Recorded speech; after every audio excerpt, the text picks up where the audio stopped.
Chicago, 1962. A phone rings in a back office, the kind of office where deals are made and unmade. On one end of the line sits Sam Giancana, the most powerful mob boss in America. The man who helped put a president in the White House. The man who orders hits over breakfast and attends funerals by lunch. On the other end is Dean Martin, the biggest entertainer in America. A man worth millions. A man who could sell out any venue in the world with a single phone call. And Giancana wants him. Not just for one show. Not just for one favor. Forever. The offer on the table is simple. A blank check, unlimited money, unlimited protection, anything Dean Martin wants for the rest of his life. All he has to do is belong to them. Frank Sinatra had said yes.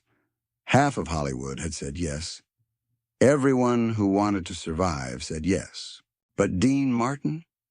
Dean Martin smiled. That famous, lazy, couldn't-careless smile. And he said 4 words that made the most dangerous man in America go pale. I don't need it. This is the story of how Dean Martin, a kid from the streets who once worked for the mob, became the only man in Hollywood who could say no to the Mafia and live to tell about it.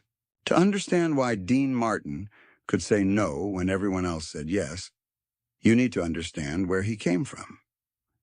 Steubenville, Ohio, 1930s. They called it Little Chicago, and for good reason. While the rest of America struggled through the Great Depression, Steubenville thrived.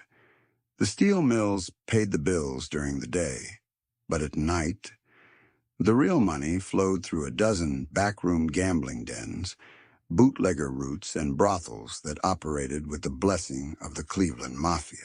If you wanted to make money in Steubenville, you worked for the mob, and that's exactly what a young man named Dino Crocetti did. Born June 7th, 1917, son of an Italian immigrant barber, didn't speak English until he was 5 years old, got bullied in school for his accent, dropped out in 10th grade because, as he later said, I thought I was smarter than the teachers. He wasn't wrong. Young Dino tried boxing first.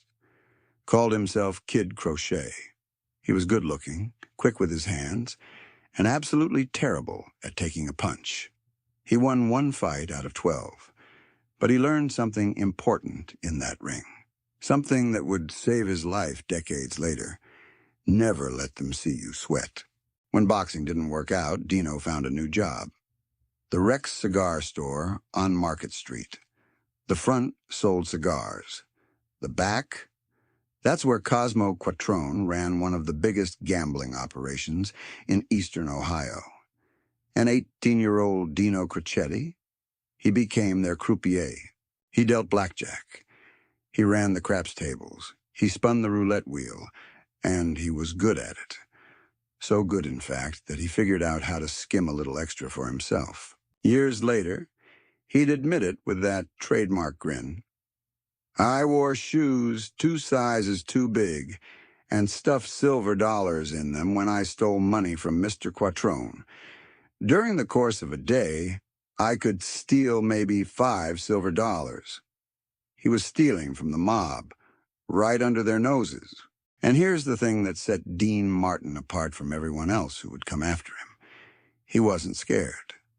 While other employees kept their heads down and prayed they wouldn't get noticed, Dino would hum while he worked.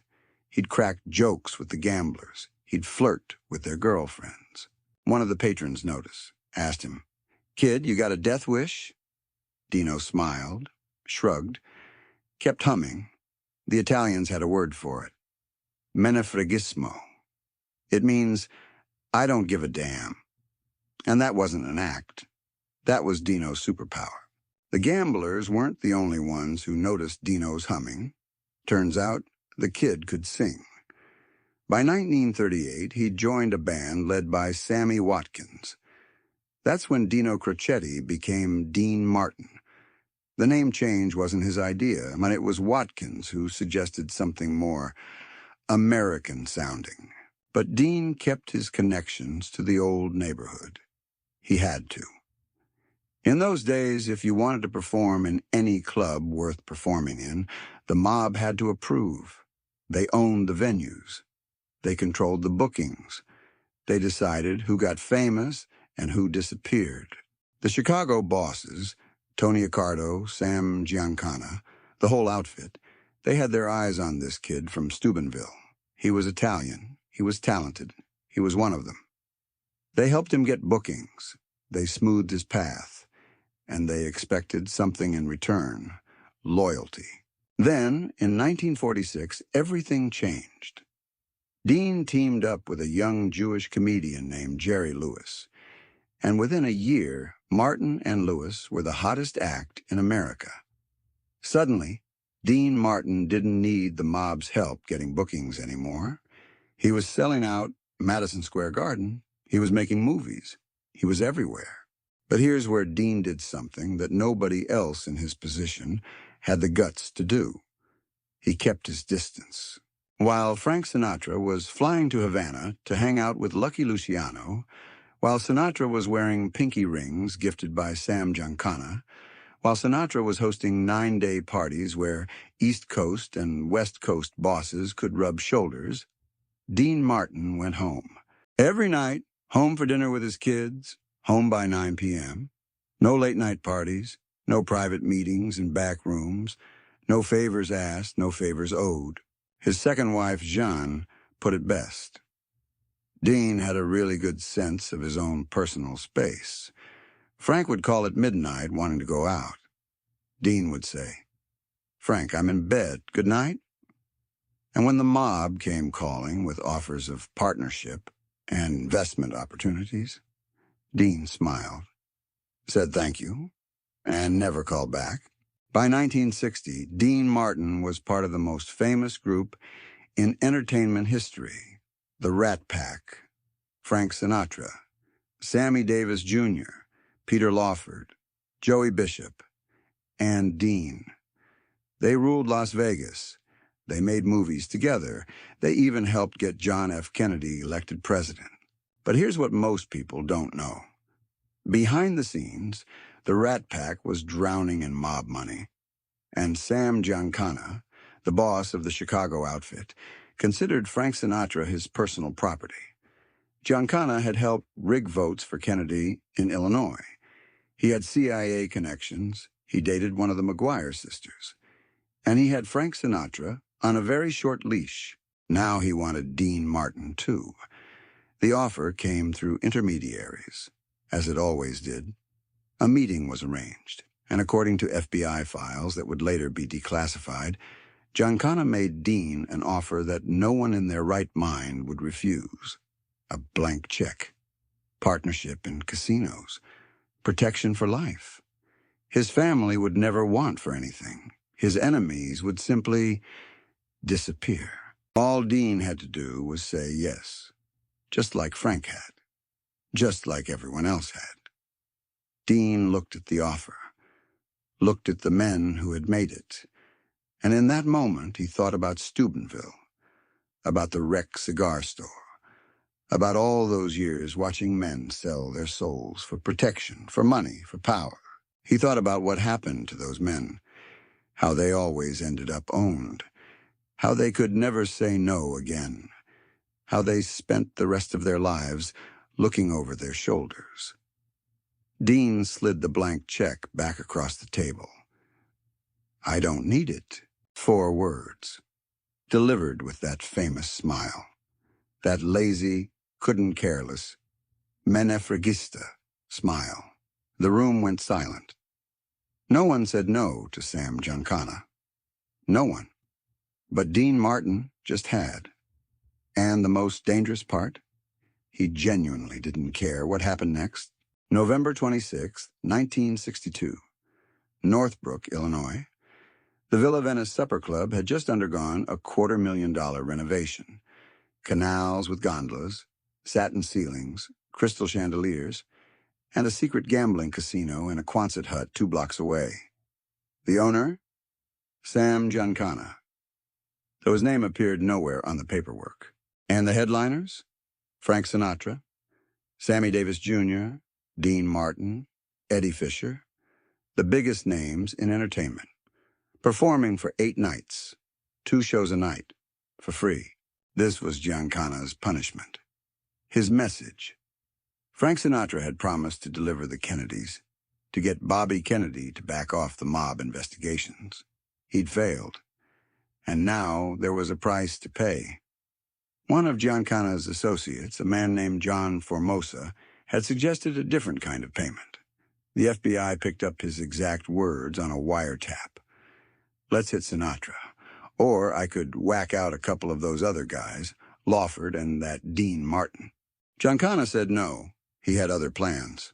So there they were, the kings of cool, performing like trained monkeys for a room full of mobsters.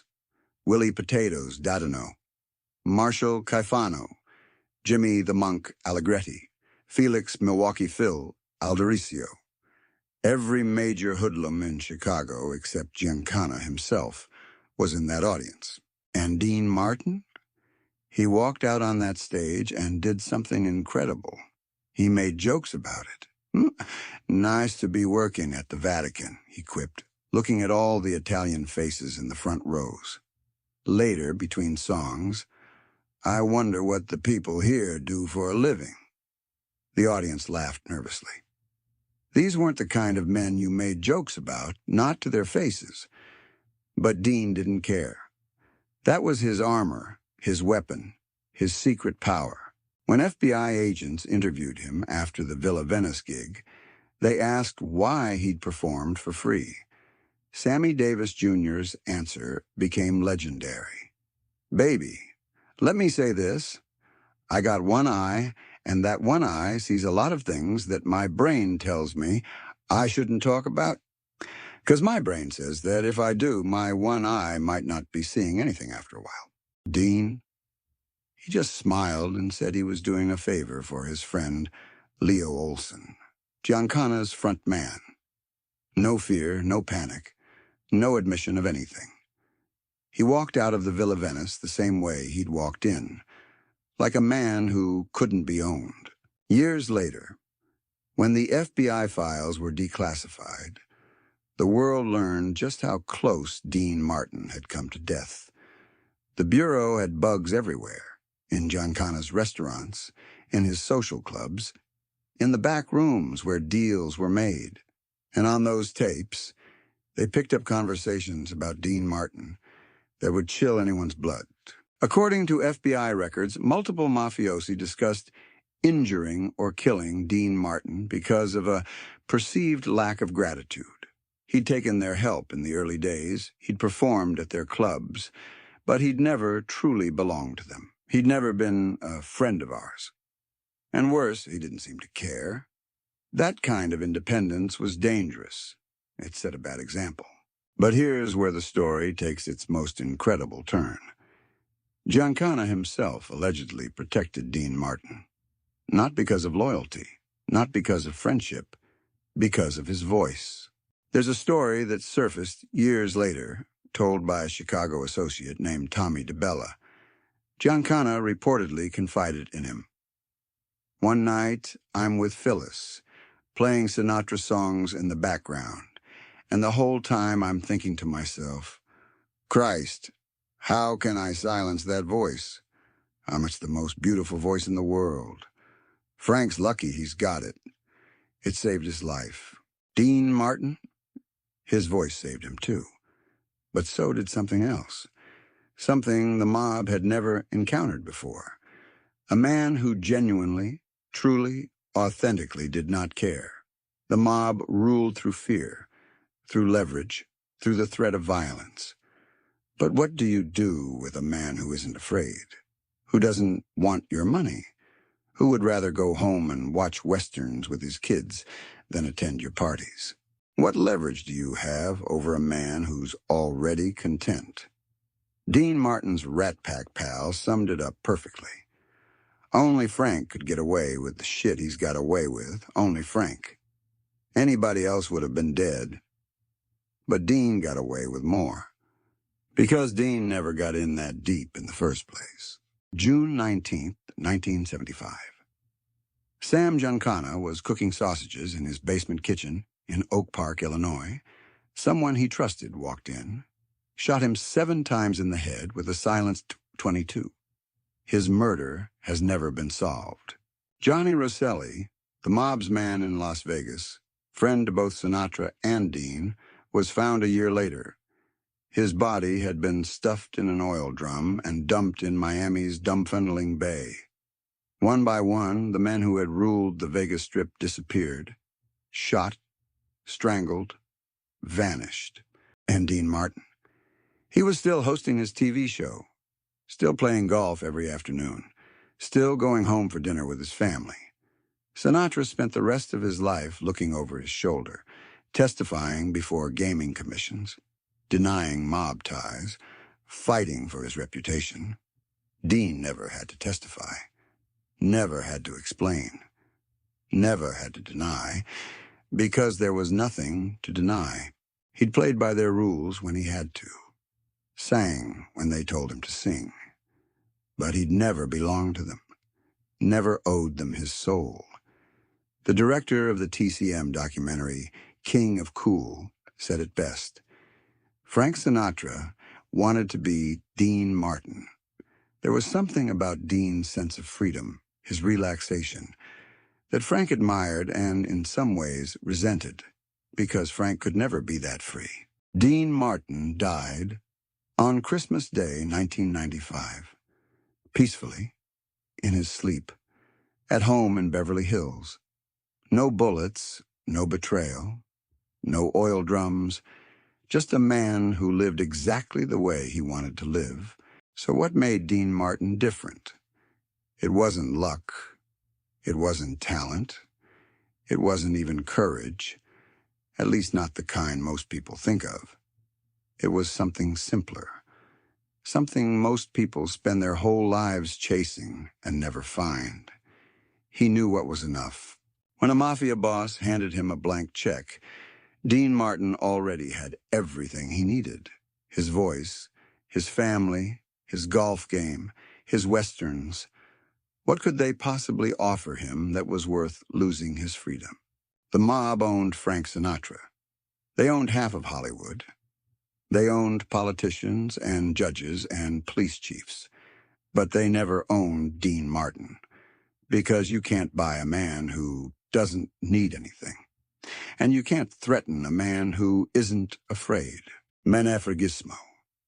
The art of not giving a damn. Dean Martin mastered it. And it saved his life. So thanks for watching Vintage Fame Stories. If this story moved you, hit that subscribe button. And remember, the real legends aren't the ones who had everything. They're the ones who knew what was enough.